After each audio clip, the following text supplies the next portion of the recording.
Hello，大家好，歡迎嚟到 JY 鬼故事，我係 Justin。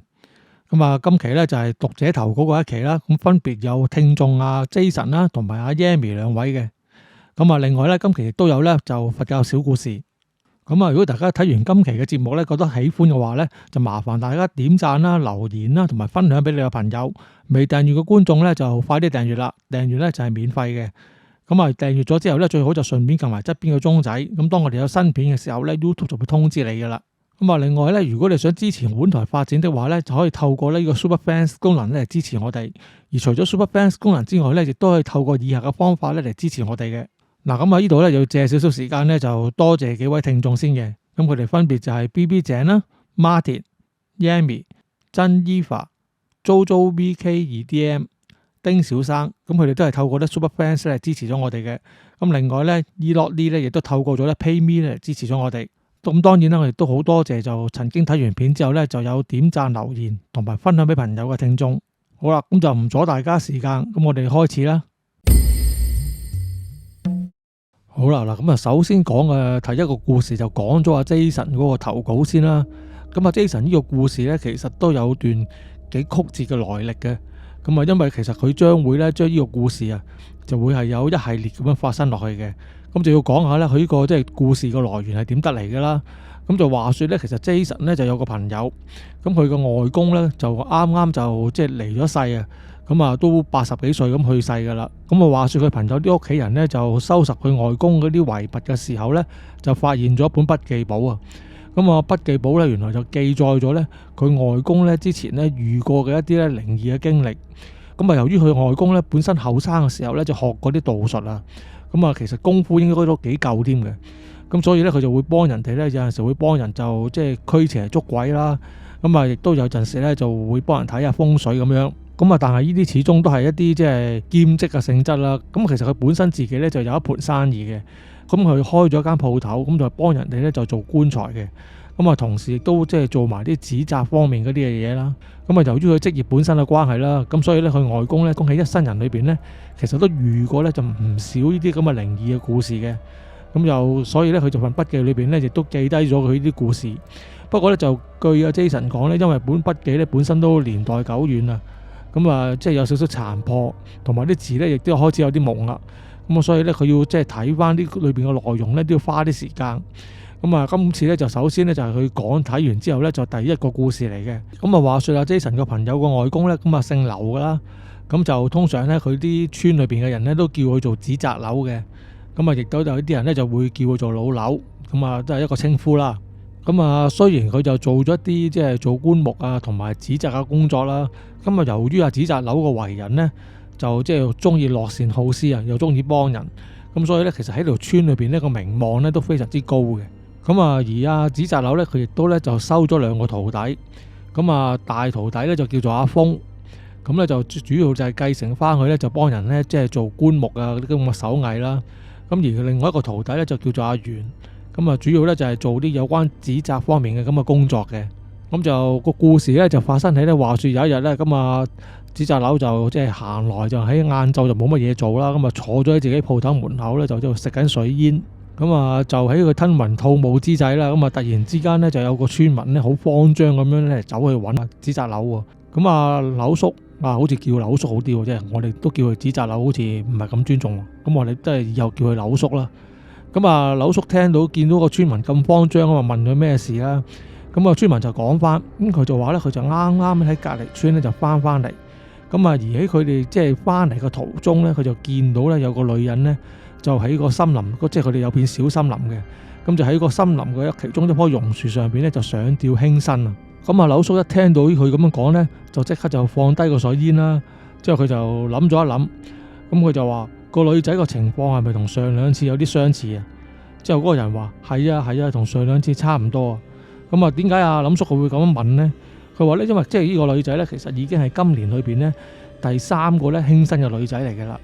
之前亦都發生過，就有2個女仔咁樣又係喺同一棵嘅榕樹上邊上吊輕生啦。佢哋都有個好怪嘅地方嘅。就係咧，通常如果你上吊輕生咧，咁你要揾隻墊腳噶嘛。即係你一係就揾張凳，或者你揾啲石頭又好，咁你要墊高咗個人之後，你先至踢開佢，先可以做到呢個動作噶。咁但係咧佢哋收尾每次去即係呢3次啊，喺佢哋嗰個現場嗰度咧就冇發現有嘢可以俾到嗰個輕生者咧就俾佢墊腳咁樣用嘅。咁啊，令人覺得好奇怪啦。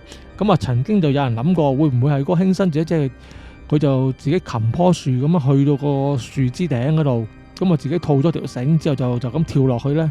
但係咧，因為棵樹咧本身咧就即係啲氣根縱橫交錯啊，咁啊一般人咧其實就唔係咁容易可以爬上棵樹度嘅。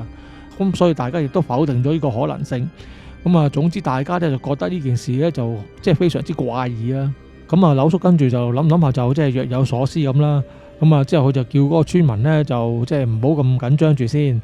咁啊，但係咧就以後咧佢同隔離村嘅即係往來咧就行第2條路啦，就唔好行即係嗰條山路。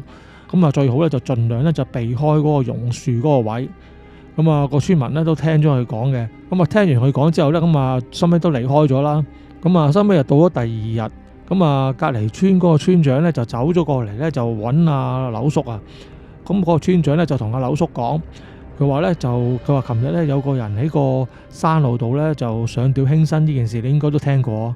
咁啊，柳叔話都略有所聞啦。咁之後咧，咁啊個村長就話啦，咁話嗰個女仔咧其實咧就係佢條村嗰啲人嚟嘅。咁所以咧佢就想請阿柳叔幫忙咧，就即係解條屍落嚟啦。同埋就即係送翻俾佢屋企人，等佢哋可以做一啲即係嗰啲跟住落嚟嘅殯葬事宜啦。咁啊，由於當時咧都係上晝，時間就尚早，咁所以咧阿林叔就話即係坐言起行啦。咁佢就後尾咧就叫咗佢阿大徒弟阿峰咧就跟埋佢，咁啊再揾多幾個咧就年輕嘅壯嗰啲咁嘅村民啦。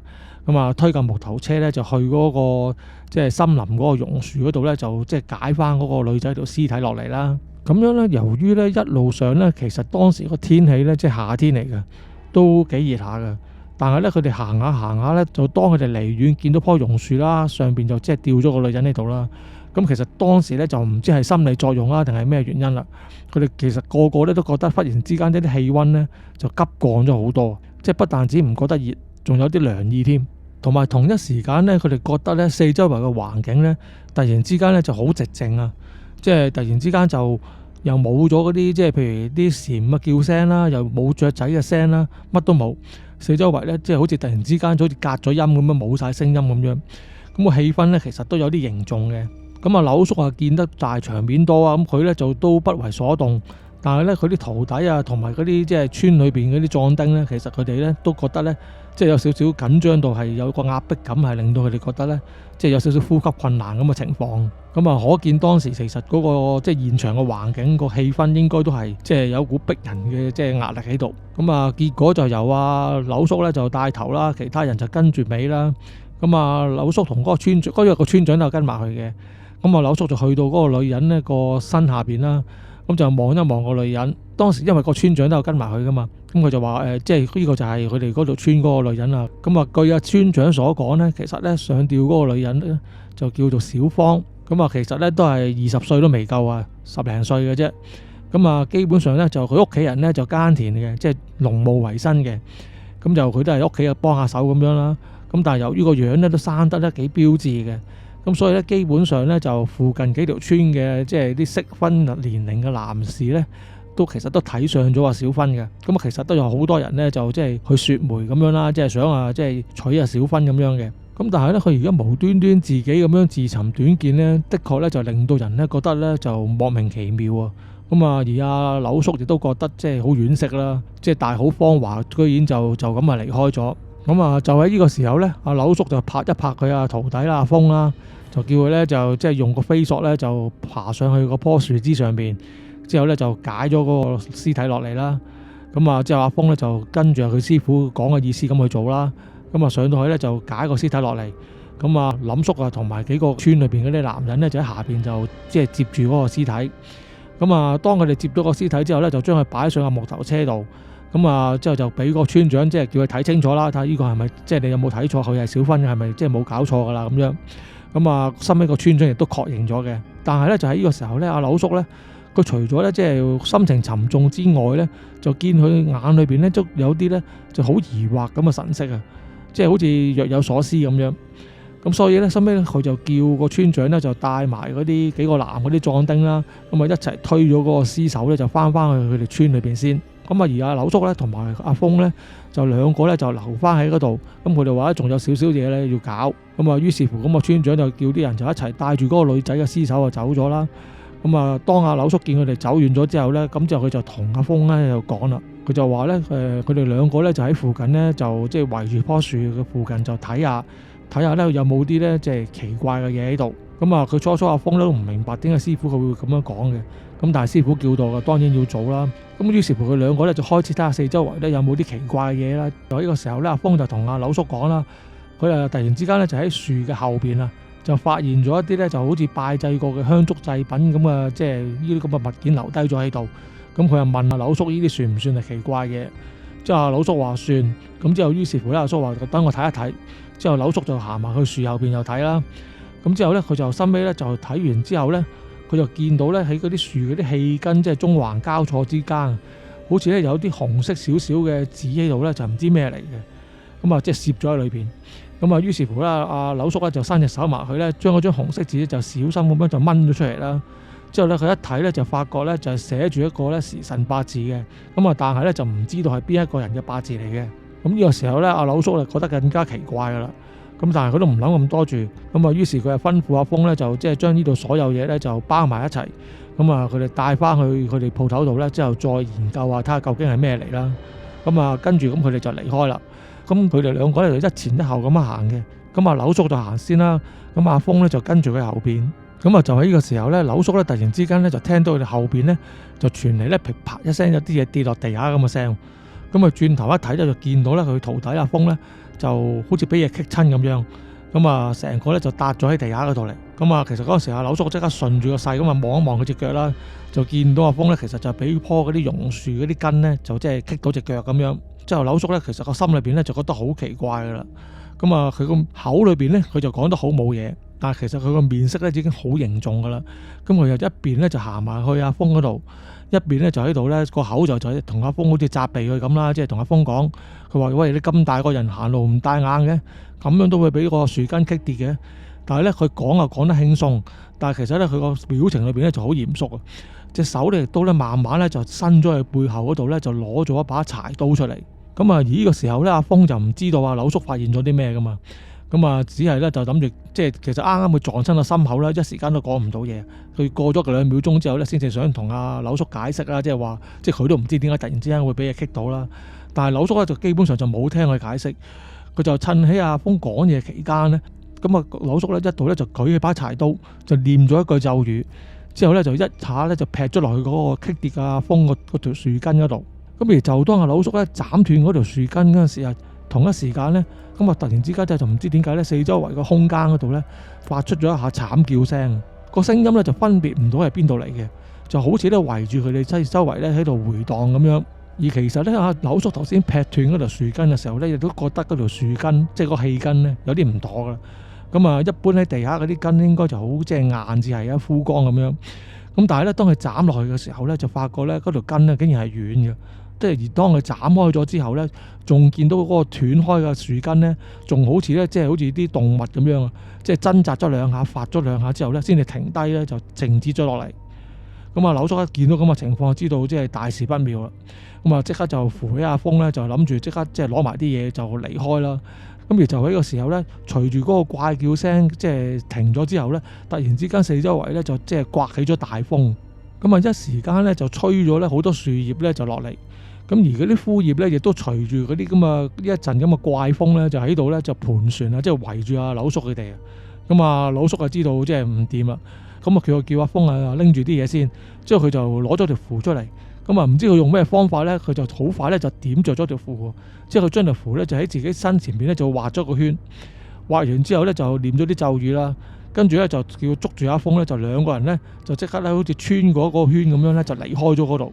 咁啊，就喺呢個時候咧，峰都本身都好驚，即係佢都未見過啲咁嘅情況。咁佢就問阿柳叔啦，話發生咩事啊？之後阿柳叔話唔好講住，離開咗先至講啦。咁於是乎咧，阿柳叔咧就帶住阿峰咧，就兩個咧就急急腳咧咁樣離開咗嗰個樹林。咁啊，而當佢哋離開咗嗰片樹林之後咧，就開始去到啲就即係冇俾樹蔭遮住嘅地方啦，即係有陽光照落嚟嘅地方啦。咁啊，嗰啲怪風亦都當然冇咗啦。咁啊，佢哋收尾就柳叔嗰個時候咧，先至放慢翻腳步。咁啊，呢個時候阿風就再問柳叔啦，即係話喂，師傅啊，頭先究竟咩事啊？咁啊，嗰陣時柳叔咧就只係咧就同佢講咗句，佢話頭先嗰個應該係樹精。咁啊，好彩我哋兩個咧就走得快，就俾我哋走得甩啫。咁啊，就喺呢個時候咧，其實阿風咧都仲有好多嘢想問柳叔嘅，但係柳叔就話暫時都係唔好講咁多住啦。咁我哋翻鋪頭咧，大家先至坐低，先至再慢慢解釋俾你聽啦。咁啊，於是乎佢兩個咧就叫做急急腳咁樣咧，收尾都可以安全咁翻到佢哋嗰間紙紮鋪嗰度嘅。咁啊，當佢哋翻到紙紮鋪嘅時候咧，咁啊柳叔咧先至同阿風講啦。佢話頭先嗰棵榕樹咧，因為可能即係日子太耐啊，就已經成咗精噶啦。佢而家咧應該咧就喺度咧四周圍咧就即係想揾啲人陪佢啊，即係啲年輕嘅女仔啊。咁所以咧之前就有3個都係年輕嘅女仔咧，就喺度嗰度上吊輕生啦。咁就話柳叔話，佢話而家一時間咧都唔知點應付好。咁總之咧你就去咧就同其他我啲村民講啦，就叫佢哋咧如果過隔離村咧，即係都話咧就行第二條路，咁就唔好經過嗰個樹林啦。咁啊，寧願行遠啲咧，都行第二條路去。咁收尾阿風啊，照佢吩咐，就即係話晒俾所有村民聽啦。咁啊，收尾而嗰邊咧，即係隔離村嗰度，咁啊，即係嗰個小芳嗰個女仔屋企人咧，亦都喺隔離村度幫佢就即係辦咗嗰啲喪禮啦。咁啊，由於阿柳叔咧有啲嘢唔明嘅，咁所以咧佢亦都有去參加嗰個喪禮。咁啊，去到當然見到啊小芳啲父母咧，就喺度即係撕心裂肺咁喺度喊啦。咁啊，柳叔安慰咗佢哋幾句之後，就同佢哋即係傾咗2句啦。咁啊，嗰個小芳嘅媽媽咧就講，佢話真係奇怪，佢話都唔明點解小芳會咁樣做。佢先一輪咧先至講咧話佢識咗個咧就又好又靚仔嘅男仔，仲話咧個男仔咧好快咧就會嚟咧就同佢提親嘅。早幾日咧都仲係非常開心嘅。其實點會無端端去做埋啲咁嘅事啊？佢根本上就完全莫名其妙。咁啊，而阿柳叔咧聽到呢度咧，其實佢心裏邊咧就已經心中有數啦，即係知道咧就應該係個樹精嘅所為啦。咁啊，跟住就柳叔就喺嗰個靈堂度就四周圍行下啦。咁佢又見到咧，即係其中嗰度佢哋有啲即係有啲有符啊，有啲即係唔知係祭表定係啲咩嚟嘅。咁就有寫到小芳嗰個生辰八字喺度咁樣嘅，因為可能都要幫佢計凶亡之類啦。咁啊有好多儀式要做啦。咁啊柳叔就望到，咁我一睇嗰個小芳嘅八字咧，就竟然咧同佢當日咧喺樹後邊咧執到嗰張紅紙裏邊咧寫嗰個八字咧係完全一模一樣嘅。咁啊呢個時候之後柳叔覺得事態嚴重啦。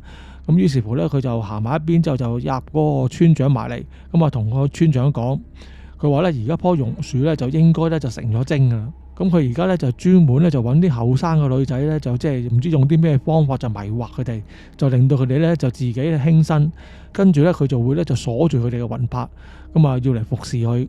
咁啊而呢個時候村長聽完之後咧，佢就好似醒起咗啲嘢咁，咁佢就話啦，佢話如果你咁講起又真係有啲奇怪喎。佢話棵樹咧之前咧其實好多年前啊，就據聞咧其實佢哋嗰個山上面咧就有啲山賊喺度活躍喺度行動嘅。咁但係收尾就唔知咩事，啲山賊本身咧就內訌，咁啊嗰啲山賊嘅嗰啲即係佢啲僆啊，竟然咧就殺咗佢山賊嗰個頭目，即係佢阿頭，之後咧仲將佢條屍咧就即係吊咗喺嗰棵榕樹度咧就示眾咁樣。咁佢就問阿柳叔，咁啊佢話呢件事同佢會唔會有啲咩關係咧？咁啊柳叔話咁就唔清楚。佢咁樣做咧，就有可能咧，就令到嗰個即係山賊阿頭個靈魂咧，就附落棵樹度都唔定。佢話，但係咧，棵樹本身咧，可能亦都有自己本身有問題，亦都唔知。咁所以咧，佢亦都即係唔知道佢即係邊個原因係真嘅。咁但係咧，佢話咧，而家呢棵樹咧就唔留得噶啦，就叫個村長咧就快啲，聽日佢咧就揾人咧就劈咗棵樹落嚟，劈完之後咧就將棵樹咧就燒咗佢。仲要將燒完嗰啲灰咧就集合埋一齊，挖個好深嘅坑，將啲灰咧就倒到落個坑裏邊，之後就埋咗佢。話咁樣咧就先至可以對付到嗰個樹精嘅。咁啊，村長聽完阿柳叔咁講之後咧，咁啊即係答應咗佢啦。咁就話佢話冇問題。咁我即係今日完咗呢件事之後咧，佢就會即刻就叫佢村民咧就即係做呢件事噶啦。咁啊，而收尾阿柳叔亦都即係離開咗嗰度啦，就翻自己條村啦。咁啊，收尾事隔咗就2-3日到。咁啊，隔離村嗰個村長咧喺下晝嘅時候咧，又嚟咧就揾阿柳叔喎。之後咧，阿柳叔又問佢啦，即係咪搞掂晒啦？你哋嗰啲嘢？點知咧個村長話：佢話唔係啊，佢話嗰棵樹咧真係好邪嘅，我哋到而家咧都斬唔到佢啊。之後柳叔話：點解啊？之後嗰個村長就話：佢話每次咧有工人咧去斬嗰棵樹嘅時候咧，一係咧就一斬落去嘅時候咧，個村民咧就唔知咩事，突然之間咧就成個人咧就休克咧咁啊暈咗。咁啊再唔係咧，即係揾第二個上嘅時候咧，就突然之間可能斬下咧，又會身體有啲奇怪嘅痛症出現咗啊！咁啊痛到個人咧喺地下度亂嚟亂去，咁啊亦都係斬唔到棵樹。咁啊而家搞到咧四周圍咧啲人咧都驚咗棵樹啊！咁啊冇人夠膽咧就即係俾錢都冇人制啊！就冇人去幫佢哋咧就斬棵樹落嚟。咁啊問阿柳叔咧，咁啊而家仲可以點算？咁就話柳叔，咁之後佢話咁樣啊，咁得冇問題。咁啊我會幫你搞啦。咁啊但係咧你而家就有兩件事要做嘅。咁你喺呢2日之內就快啲做好佢。咁啊第一件事咧就你揾個鐵匠，就幫我咧就打咧就10支鐵釘。咁鐵釘咧就每條咧都要有咧就1尺長。咁個直徑咧就有8分嘅直徑嘅。咁啊呢個咧就叫鐵匠咧就快啲咧就做起佢咗佢先。咁啊你同一時間你就揾10個嗰啲印度嗰啲工人。咁你當你準備好晒呢啲嘢之後咧，咁我哋就準備就過2日就去做法事啦。咁啊跟住嗰個村長就應承咗佢啦。咁就話即係會即刻照辦啦。咁啊收尾咧佢就過咗2日啦。咁佢又真係帶齊嗰啲即係打好咗個鐵釘啦，同埋嗰啲10個嗰啲印度嗰啲工人嚟到。咁就咧柳叔話好啦，咁既然準備好晒，咁我哋而家今日就做啦。咁於是乎咧佢哋嗰日咧就收尾就上山啦。咁就經過嗰條山路，就再次咧就去到嗰個榕樹嗰個樹林嗰度。咁啊當佢哋行近棵榕樹嘅時候咧，都覺得咧又係同上次一樣啦，啲感覺咧就係好陰寒嘅。又係四周圍咧就冇晒啲動物嘅聲嘅，總之就一片寂靜咁樣。咁之後咧，阿柳叔咧就叫佢啲徒弟同埋啲村民就幫手啦，就幫佢起咗個壇。佢哋就話收集咗啲童子尿啊，咁就叫阿峰咧就即係揾個壺，即係裝住嗰啲童子尿嗰啲壺咧，咁就圍住嗰棵榕樹嗰個主要嗰個樹幹，咁就圍住佢一個圈咧，就淋一個圈喺度。咁啊淋完之後咧，阿林叔咧就對住嗰10支嗰啲咁嘅長釘咧，就即係作咗法啊。作完法之後咧，就叫嗰啲10個嗰啲印度工人咧，就因為每個拎一支釘啦，咁啊另外亦都拎埋個錘仔咁樣啦，就叫佢哋咧就圍住棵榕樹，咁啊將眼釘咧就晾咗喺度先。咁陣間咧，阿柳叔話佢咧一聲令下嘅時候咧，佢哋10個人咧就同一時間咧就要一齊咧將眼釘咧就揼晒入棵樹裏邊。咁啊，當嗰10個印度人就即係已經企好晒位啦，圍住棵大樹，咁又將眼釘咧已經係即係擺咗喺個樹身度，咁啊舉起咗個錘仔啊，隨時抌落去嘅時候咧，咁啊同一時間柳叔咧亦都喺度咧就作緊法嘅。咁啊，當佢做完一輪之後咧，就一聲令下咧，佢就叫佢哋咧就揼。咁啊講完呢句之後咧，咁幾個印度人咧就一齊咧就將眼釘咧咁啊不斷咁樣揼入去嗰棵樹裏邊啦。但係最奇怪就係咧，當嗰啲釘咧一插落棵樹裏邊，即係揼咗2下嘅時候啊，突然之間咧又傳出咧一啲怪嘅慘叫聲，咁又係咧就唔知邊度發出嘅，就總之就好似咧就啲環迴立體聲咁咧就圍住咗佢哋成班人咁喺度響起。咁啊就喺呢個時候啊，咁啊其中一個咧嚟睇熱鬧嘅，即係嗰啲女嗰啲村民咧，就突然之間咧就怪叫咗一聲，佢話：你呢個老坑，你多管閒事啊！咁啊一度叫住咧就一度撲向阿柳叔。好咗呢個時候咧，咁啊佢啲徒弟咧就快手咁啊擋住攔開咗個女人。咁之後咧佢哋其他嘅人亦都跟住就過嚟幫手啦。咁啊將個女人咧就制服咗。之後個女人咧就不斷咧就喺度咧仲喺度慘叫啊！即係嗰邊就一邊揼緊棵樹啦，即係啲釘。嗰邊咧個女人咧就喺度慘叫。咁啊，收尾阿柳叔咧就走去嗰個女人嘅前邊啦。咁啊喺佢頭殼頂個天靈蓋嗰度咧，用劍指啊，即係隻手食指同埋中指咧，就喺佢頭頂上面咧就撩咗畫咗啲花字啲符。咁之後咧，收尾個女人咧就暈低咗，咁啊總算平息咗嘅。之後阿柳叔就繼續咧就翻個壇前面咧就繼續作法。之後咧嗰啲印度人咧其實都驚到咧停咗手，唔夠膽再揼落去住。之後咧點知阿柳叔啊即刻就喝住佢哋啦，就話你哋唔使驚，即刻同我揼落去。咁於是乎嗰幾個印度人俾佢喝一喝咧，咁啊清醒翻過嚟，咁啊一齊咧就夾手夾腳咧，咁就係咁將眼釘咧就揼落棵樹裏邊。咁啊，而就喺即係佢哋揼釘嘅同一時間咧，又同上次一樣啦，又係突然之間刮起啲怪風咧，就吹起晒啲樹葉。咁啊，林叔個壇咧，亦都俾佢哋咧吹到咧，即係有啲混亂啊。咁啊，好彩2個徒弟咧，即刻幫佢撳住晒啲嘢咁樣嘅啫。咁啊，林叔就喺度作法，佢哋就喺度揼啦。咁啊，收尾咧，終於咧都揼好晒啦。咁啊，將啲釘咧就全部咧揼晒落個樹身裏邊。咁而過去到呢個刻咧，就嗰啲怪風咧就開始咧突然之間咧就慢慢消散咗，咁啊停低咗。咁啊，呢個時候咧，嗰幾個印度人咧已經咧即係緊張到咧滿頭大汗噶啦。咁啊，當佢哋揼完之後啊，柳叔就叫佢哋啦，即係得啦，而家你哋個工作完成噶啦，咁你哋離開先啦。咁於是乎咧，咁佢哋就離開啦。咁啊，跟住阿柳叔咧就同阿峰即係佢徒弟啦打咗個眼色。當時阿峰都着埋件道士袍噶啦，同阿柳叔一樣噶啦。咁就佢突然之間就即係行喺啲陡步嚟啦。咁啊一度行住陡步咧，就一度咧就將一啲木樁就插落棵樹四周圍嘅地下嗰度嚟。咁啊，當佢插完咗之後咧，佢就再攞住紅繩，即係就圍住嗰啲木樁咧，咁就綁住咁樣咧，就變咗圍咗一個圈啊！即係用條紅繩就圍咗一個沿住啲木樁圍咗一個圈啦。咁之後阿柳叔咧又作咗一陣間法，之後咧收尾就一切都停低晒啦。之後阿柳叔就話啦，佢話得㗎啦，佢話而家咧咁樣咧就完成咗㗎啦。咁啊總之咧嗱，而家我就幫你哋起咗個結界。咁你哋咧就每個人第日如果嗱最好就唔好經過呢條山路啦。咁啊萬一你哋真係經過的話咧，記得咧就唔好踏入呢個紅繩裏邊嘅地方。只要你哋咧唔踏入去紅繩裏邊嘅地方咧，就可以安然無事噶啦。咁之後咧，阿柳叔咧就同嗰個村長講啊，佢話呢棵樹咧就749日之後咧，佢就會枯死噶啦。咁啊到佢枯死咗嘅時候咧，你哋先至好咧就入去個結界裏邊。咁就揾人咧就即係鋸咗棵樹，斬咗佢落嚟啦。跟住就好似之前咁講啦，咁就將佢燒咗佢之後，就將啲灰咧就揾個深坑埋咗佢。咁佢就唔可以再作惡噶啦。咁啊，村長聽完阿林叔咁講之後咧，就話冇問題啦，即係佢跟住會照做噶啦。咁啊，收尾咧就法事做完晒之後咧，咁啊柳叔亦都交代晒所有嘢啦。咁啊，其他人就開始散開啦。咁而佢哋咧亦都開始咧就啲徒弟幫佢哋就收翻晒嗰啲起壇用嗰啲用品啦。咁啊，於是乎大家咧就一齊離開咗嗰度。嗱，咁啊到成件事咧，咁就即係啲儀式做晒之後咧，就當晚就開始咧，佢哋條村啊兩條村啲村民啊，都覺得有啲怪事發生啊！就係無端端喺半夜嘅時候咧，就聽到咧一啲咧即係哀號嗰啲慘叫聲，個感覺咧就好似由樹林嗰邊傳嚟咁樣嘅。咁啊，但係因為之前林叔都吩咐過佢哋嘅，就唔好八卦，就唔好去睇。咁所以佢哋都唔夠膽去睇。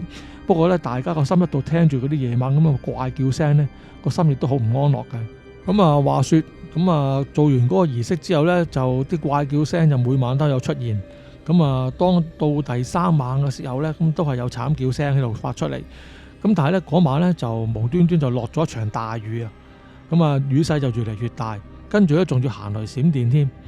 咁啊，點知咧佢哋身邊啲人就見到咧，突然之間一個雷咧就劈咗向森林啊！咁啊，將森林啲唔知咩樹咧就燒着咗。咁啊，呢個時候咧，阿林叔咧亦都醒一醒，咁佢擘大眼之後咧就坐咗起身，佢諗咗一諗。咁啊，佢係自言自語，自己即係低頭咁樣嘆息，就講咗句啦。佢話：哼，估唔到個天都睇唔過眼。咁啊，於是乎到咗第2日，咁啊，林叔就冇張揚嘅，淨係帶住佢2個徒弟咧，就一齊就翻去咧嗰個樹林度咧，就睇下嗰棵榕樹咩情況。咁啊，發覺咧就正如阿柳叔嘅所料啊，琴晚個雷咧就真係劈正咗一棵榕樹。咁啊，成棵榕樹咧就燒起上嚟，咁啊燒咗成晚。咁而家咧燒完之後咧，基本上咧就已經咧就係即係燒爛晒，滿目瘡痍咁樣噶啦。咁啊，於是收尾佢哋就翻去村度啦。咁啊，通知佢哋嗰2個村長，咁啊話佢哋咧即係嗰個榕樹精咧，而家基本上就俾個雷咧就劈死咗噶啦。咁啊，棵樹咧亦都而家咧就應該可以即係冇問題，可以將佢就鋸落嚟。咁啊，收尾佢哋就真係順利地咧咁啊鋸咗棵樹嘅。咁啊，照阿林叔嘅即係吩咐啦，又係燒咗佢變成灰之後咧，又將啲灰埋咗佢啦。咁啊，自此咧，咁佢哋嗰個山路咧就再冇咧嗰啲即係年輕女子咧輕生咧呢啲咁嘅怪事發生啦。好啦，嗱，咁今次另外一個投稿嘅讀者咧就係阿 Yami。咁啊，如果大家記憶即係仲記得的話咧，應該就聽過咧上次阿 Yami 咧關於佢大學時期咧就喺宿舍裏邊咧就遇到呢個嘅靈異事件啦。咁其實嗰個都幾恐怖下嘅。咁啊，而佢今次咧亦都為我哋咧帶嚟咗幾個咧喺佢一生人裏邊咧經歷過嗰啲靈異嘅故事。嗱，咁我哋就聽下 Yami 咧點樣講啦。Justin 你好，呢個故事都係發生喺我女嘅身上啦，我大女嘅身上。嗰時佢係歲半啦，歲半嘅細路仔啦。嗰時我做工，因為早晨就我媽幫我湊啦，我放工之後我就係自己抱翻嚟咯。我放咗工翻到我屋企嗰時我仲係同我家婆住，係住緊排屋，我哋嘅房喺樓上。然之後我就放咗工，帶咗佢翻屋企，我就抱佢，因為冇人幫我照顧嘛，我自己就抱佢上自己嘅房間，放佢喺床嗰度，攞啲書攞啲玩具咁樣，嗌佢自己喺度睇下書啊，搞下玩具啊，你俾我沖個涼咁樣啊嚇，乖乖自己喺房嗰度先啊嚇。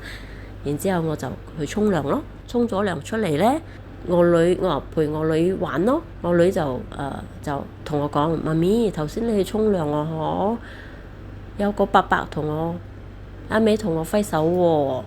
我講啊，邊個伯伯？咩伯伯？對面屋嗰啲伯伯啊？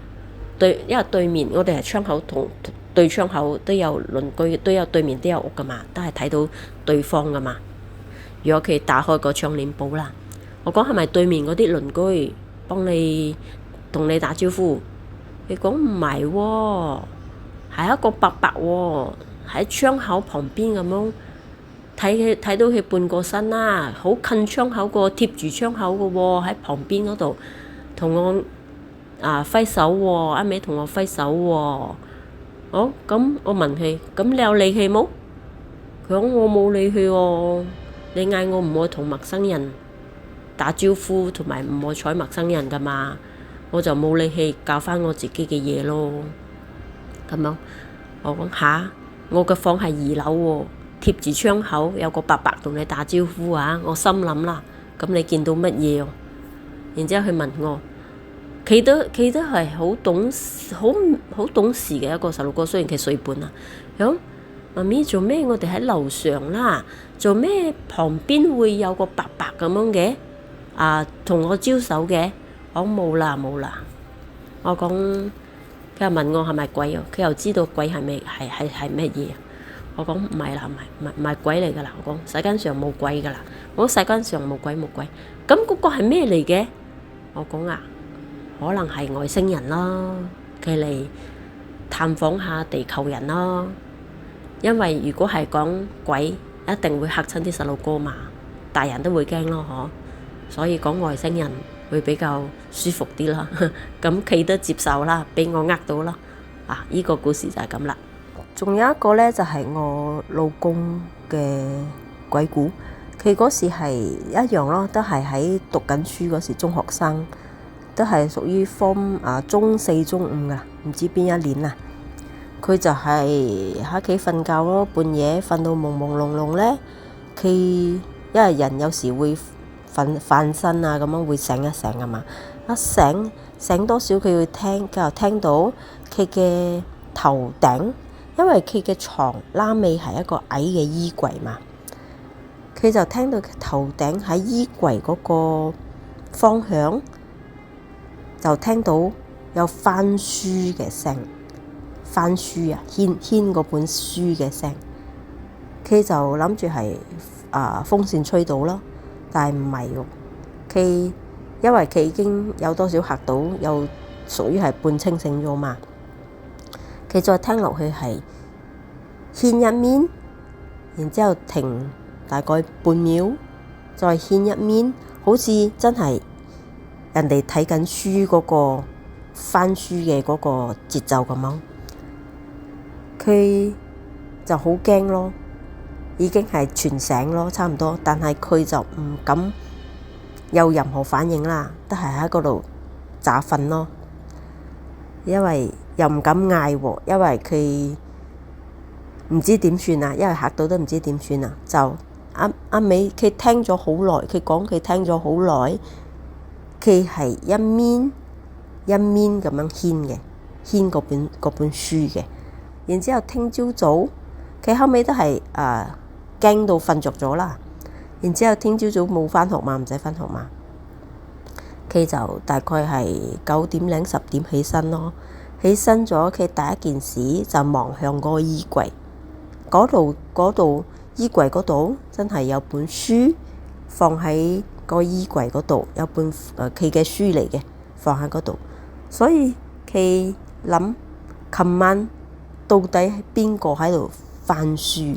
三更半夜喺度翻書，佢又唔敢睇，所以佢唔知係遇到啲乜嘢啦。佢嘅鬼故事就係咁樣啦。呢個故事就發生喺我中五18歲嗰時。嗰時放咗學咧，就好中意唔返屋企先嘅。咁啱我朋友約我去佢嘅屋企聊啦。咁樣就佢就約咗2個啦，我同另外一個朋友啦，就去佢屋企聊啦。咁我哋就應承咗咯，走去佢屋企啦。因為佢屋企喺學堂嘅附近啫，好近。去到嗰度聊到差唔多半夜12點，我哋先返咯。咁我另外一個同學就有揸車嚟，佢就講車埋我一齊返啦。咁夜咗，然之後我講好啊。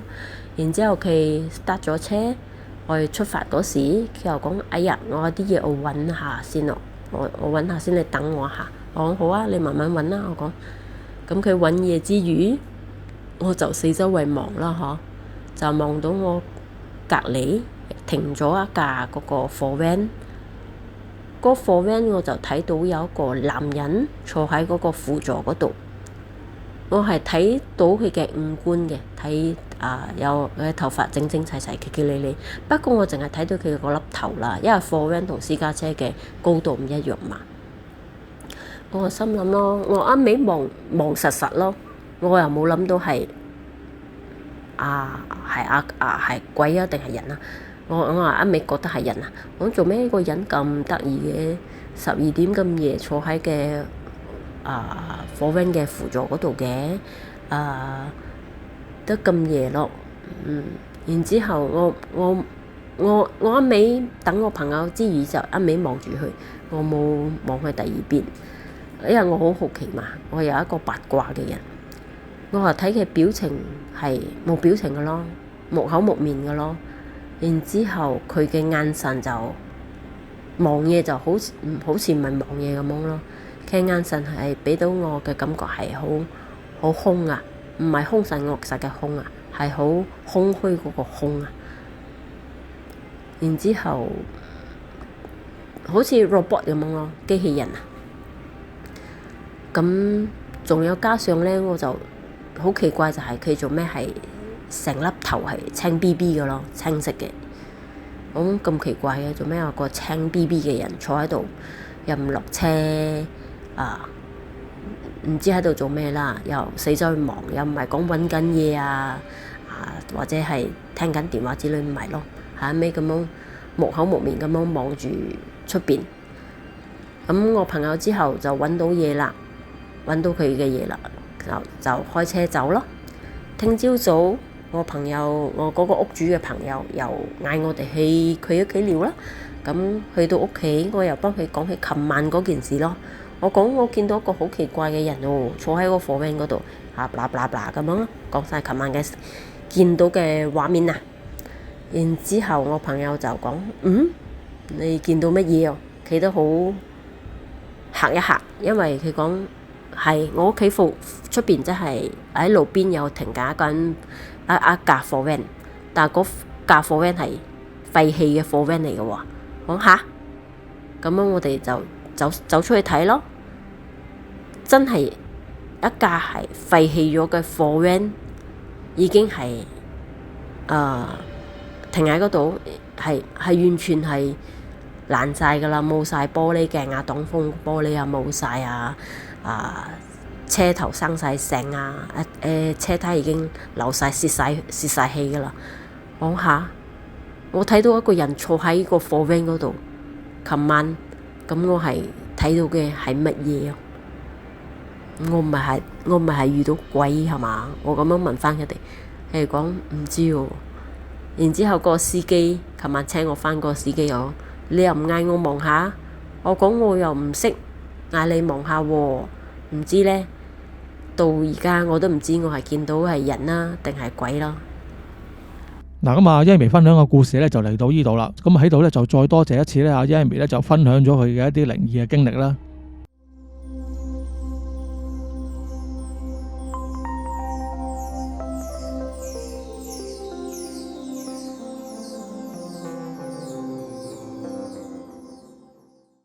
歡迎嚟到佛經小故事。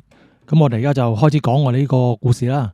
嗱，咁今次要講嘅咧就係一位叫做妙高禪師嘅人。咁佢當時咧就喺我哋而家咧呢個浙江省龍泉縣裏邊啦，咁啊有一間叫雲豆寺嘅地方，咁上面有一個妙高台，咁啊妙高禪師咧就係當日咧就喺嗰度修煉嘅啦。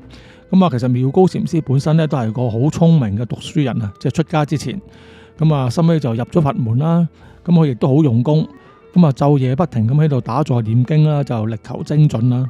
咁啊但係咧我哋始終我哋人嘅身體嘅體力咧同埋精神咧都係有限噶嘛，咁啊所以咧後尾佢亦都咧就即係勤力過頭啊，咁啊成日都出現咗一個情況，就係去坐禪嘅時候咧，成日都好容易咧就會瞌眼瞓，即係打下坐咧就瞓着咗咁樣。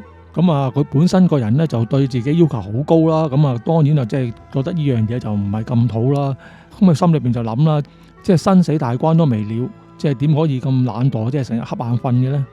咁於是乎咧佢就諗咗一個咧都幾絕嘅方法。咁佢咧就收尾咧就去咗咧一個懸崖邊嗰度咧就打坐。咁嗰個懸崖邊咧下邊咧基本上都係一個咧大概即係都10幾丈嘅呢個深山大溪嚟噶啦。咁啊如果佢咧打坐嘅時候咧再瞌眼瞓嘅話咧，就一定咧就會跌落去咧就粉身碎骨。咁而佢咧亦都選擇呢個地方咧就係諗住咧即係用呢樣嘢嚟警惕自己啊，即係喺打坐嘅時候咧就唔可以再瞌眼瞓。咁啊起初咧就佢啊即係都有啲效嘅，咁但係咧日子耐咗咧，咁個身體啊始終體力有咗不支啦，咁啊結果咧佢啊真係打下坐咧又瞓着咗喎。咁啊瞓着咗嘅時候咧，咁啊順勢咧咁啊真係跌咗落個懸崖下邊。咁啊當時即係跌一跌嘅人當然就醒啦，之後咧佢就諗即係跌到一半嘅時候諗住唉慘啦，呢次都係死緊嘅啦。咁啊點知就喺呢一剎那咧突然之間咧佢就感覺到咧好似有一雙好大嘅手咧即係托起咗佢咁啊。之後咧托完佢之後咧仲將佢扶翻上去個懸崖邊嗰度嚟。咁啊之後啊大師就即刻問啦，佢話即係邊位？究竟係邊位救咗我啊？咁咧突然之間咧就聽到咧天空上面咧就講就係護法韋陀，咁啊即係韋陀菩薩啦。咁啊妙高大師啊道謝完之後咧，咁啊心裏邊咧就起咗個諗法，佢就話咧：咦，咁我都幾犀利下喎！即係雖然我就即係仲修煉仲未成功，但係咧我就修煉到咧連啊韋陀菩薩都嚟幫我護法，咁樣即係其實我應該都即係應該幾有前途喎。即係咁啊心裏邊就即係生起咗呢啲咁嘅諗法啦。咁啊於是乎咧佢就問啊韋陀菩薩添，佢話咧韋陀菩薩，係咪其實咧好似我咁樣咁勤力修行嘅人咧，世間上邊咧就並唔多嘅。咁點知咧阿韋陀菩薩咧就答佢啦，佢話好似你咁樣修行嘅人咧，喺呢個世間上邊咧就多到咧好似恒河沙咁多。嗱咁恒河沙呢個咧就我哋即係平時就成日話恒河沙數啊，咁啊其實係古印度咧一個計算嘅單位嚟嘅，即係比你嗰啲億兆之外咧就更加大嘅一個數嚟嘅。咁啊講翻正題先啦。咁啊韋陀菩薩就講啦，咁好似你咁勤力修煉嘅人咧就多如恒河沙啦。咁但係咧好似你咁咧咁貢高我慢嘅人咧就真係好少見。貢高我慢嘅意思啊，即係其實即係意思就即係有傲慢嘅意思喺度啊。咁啊之後啊韋陀菩薩繼續講啦，咁啊就係因為你個我慢咧，咁啊喺而家嚟緊20世裏邊咧，我都唔會再為你護法噶啦。咁啊跟住啊韋陀菩薩講完之後咧就消失咗啦。咁啊之後咧啊妙高大師就即係覺得即係又羞愧啦，就係俾菩薩咁樣話咗佢之後，即係覺得自己講埋啲嘢即係咁自大咧，咁啊覺得都好慚愧啊。咁啊而且心裏邊咧亦都好懊悔啦，即係佢仲心諗，即係本來即係打坐就算我成唔成功都好啊，都起碼即係都會有菩薩嚟護法，即係咁都唔錯啊。咁啊但係而家因為自己咁傲慢咧，就搞到咧就冇埋，就不禁佢都即係痛哭流涕咗一輪啊。咁但係咧，收尾都收拾心情嘅，佢就覺得咁算啦。咁就其實當初佢都冇諗過有菩薩嚟幫佢護法噶嘛，咁都係咁修行嘅啫。咁而家就唯有繼續都係照翻原先咁樣啦，就繼續都係咁修行啦。咁點知咧佢又唔怕喎，佢收尾咧又再去咧，又去翻懸崖邊嗰度咧，照樣打坐。咁啊點知咧咁啊打坐咗一輪之後咧，咁個身體又頂唔順啦，咁啊又開始咧瞌眼瞓。咁啊結果一瞌眼瞓咧，個人咧又再次跌落懸崖啦。咁啊，於是阿妙高禪師心裏邊就諗啦，佢話呢次死緊啦，即係又冇菩薩嚟幫佢護法，即係呢次一定跌到粉身碎骨啦。咁啊，但係點知就當係咁諗嘅時候咧，突然之間咧，佢又俾咗一雙手咁樣托住咗，即係又將佢咧扶翻上去個懸崖上邊。咁之後咧，阿妙高禪師咧，即係定一定神之後咧，咁佢又問啦，佢話：咦，邊個？請問邊位救咗我啊？咁點知咧就聽到咧喺天空上邊咧又傳嚟一把聲，佢話咧就護法韋陀。咁之後咧，妙高禪師咧就覺得奇怪啦，咁佢就話啦，佢話韋陀菩薩啊，你唔係講過話嚟緊嘅20世咧都唔會再為我護法嘅咩？咁點解而家又會嚟再救我嘅？之後咧，阿韋陀菩薩咧就同佢講啦，佢話咧，因為頭先你雖然係即係好傲慢啊，咁啊，所以佢就話咗20世裏邊咧都唔會再嚟護法。咁但係咧，因為佢心尾咧就起咗呢個慚愧之心啊，即係有呢個懊悔之意啦。咁啊，就係因為你呢個慚愧之心咧，就已經咧就超過咗呢個20世嘅界限，即係令到阿韋陀菩薩咧又再次咧嚟到咧就幫佢護法。咁而阿妙高禪師咧去到呢一剎那咧，就亦都豁然開悟咗啦。咁就其實呢個故事係短短地啊。咁今次咧主要講咧就係一個咧，即係我慢之心呢個唔好嘅諗法。其實咧即係傲慢呢樣嘢咧，人咧係好多時都會有，亦都好容易犯咗呢個毛病嘅。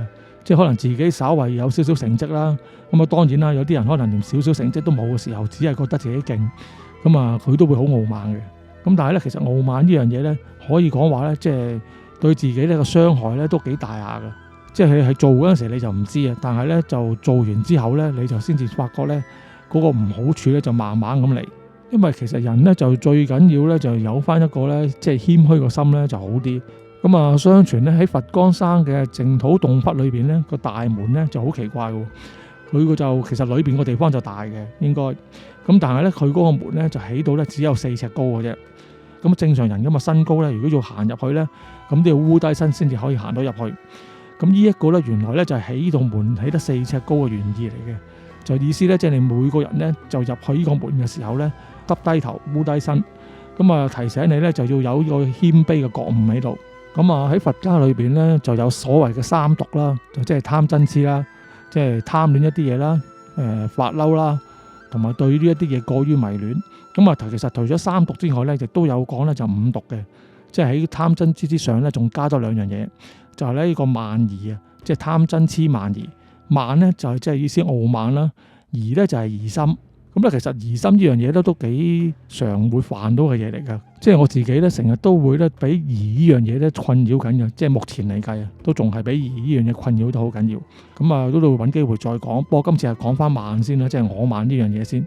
咁啊，亦有所謂咧就我慢山高啊，佛水不入啊，即係話咧我慢即係呢樣嘢咧，呢個傲慢嘅心態咧就好似一部高牆咁樣，佢就令到你咧就無法咧就得悟佛法啊。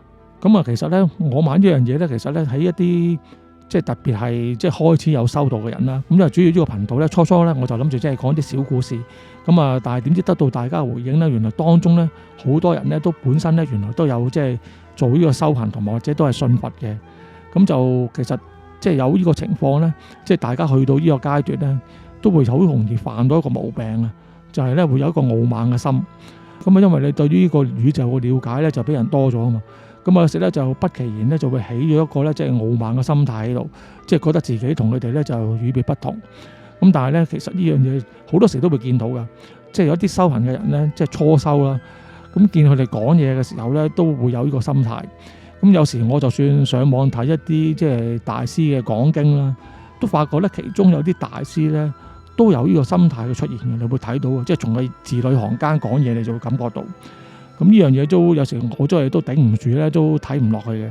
咁啊，所以大家咧就特別係開始有修行嘅人啦，就最好咧就時刻都警惕自己啦，就即係唔好有呢個傲慢嘅心態，因為呢樣嘢咧即係都幾麻煩，即係危害幾大啊！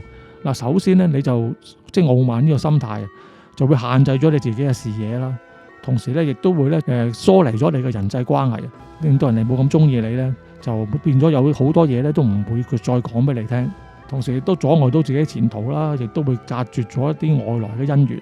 咁啊，所以咧，大家即係包括我自己啦，即係其實我都會出現呢個情況，成日都會。咁就係咧，要盡量咧就降服咗呢個咧即係傲慢嘅心態，就盡量以即係虛心啲啦、謙卑啲啦咁去待人。嗱，咁其實之前我都約略講過噶啦，即係其實你諗下，即係我哋有憑乜嘢可以傲慢得起咧？即係喺個宇宙上邊有一粒石仔喺度漂浮，裏邊住咗70幾億嘅微生物。咁啊，其中一粒嘅微生物咧，會覺得自己咧就即係好了不起啊！即係呢件事咧，其實就係一件好可笑嘅事啦。咁啊，就喺呢個情況之下咧，咁你就開始即係你稍為如果咁樣諗一諗的話咧，就你就會諗，即係我哋就憑乜嘢可以傲慢咧？咁啊，現實啲嘅例子啦，咁啊，其實大家咧應該即係我覺得大家未必係呢種人。咁啊，大家喺一生裏邊咧，就點都應該咧曾經咧遇過啲類似嘅人嘅，即係無論係譬如我哋讀書嘅時候啦，就喺小學、中學、大學都好，硬係咧就會有啲同學咧就上堂嘅時候咧就喺你身邊咧就喺度講，就話呢樣嘢我學過啦，呢樣嘢我識噶啦咁樣。咁之後咧佢就當然就冇再專心上堂啦。咁啊大家咁啊到學完一輪之後啦，即係可能即係學嗰樣嘢過咗一段時間之後啦，你係發覺咧，逢係嗰啲講話自己之前已經識嗰啲人咧，其實永遠咧佢哋嘅成績咧都唔會係好高嘅。即係雖然咧佢因為有個底，佢就唔會跌到係最差嗰個。咁但係咧佢通常咧都係等中等或者以下嘅啫。佢永遠就唔會得到好啲好出色嘅成績。咁點解會係咁咧？咁大家應該都明白啦。就因為佢就有呢個我慢嘅心啊嘛。咁佢就唔再聽人哋再講嘅嘢。咁啊變咗咧，就有一啲新嘅知識咧係可能佢之前唔知嘅。咁佢又冇法子吸收到啦。咁啊到最後損失嘅係邊個咧？咁就當然損失嘅就係佢自己啦。即係咁啊，即係學呢樣嘢上邊咧就再冇得進步啦。咁啊，所以喺度咧，我哋就大家一齊記住啦。咁啊，盡量咧就要降服咗咧呢個我慢嘅心態。咁就好啦。嗱，咁今次嘅佛教小故事咧就嚟到呢度啦。咁啊，多謝大家收聽啦。好啦，嗱，咁啊，今次嘅故事咧就嚟到呢度。咁啊，希望大家中意啦。咁啊，又喺度順帶提一提大家啦。咁如果大家咧有啲咩親身嘅靈異經歷啦，或者朋友聽翻嚟嘅靈異經歷都好。咁啊，如果有興趣同其他聽眾分享的話咧，就可以投稿俾我。咁啊，投稿嘅方法咧可以用文字咧或者錄音咧都可以嘅。咁啊，投稿個電郵咧就喺呢度。好啦，咁今集就係咁多，咁啊，下次再傾過啦，拜拜。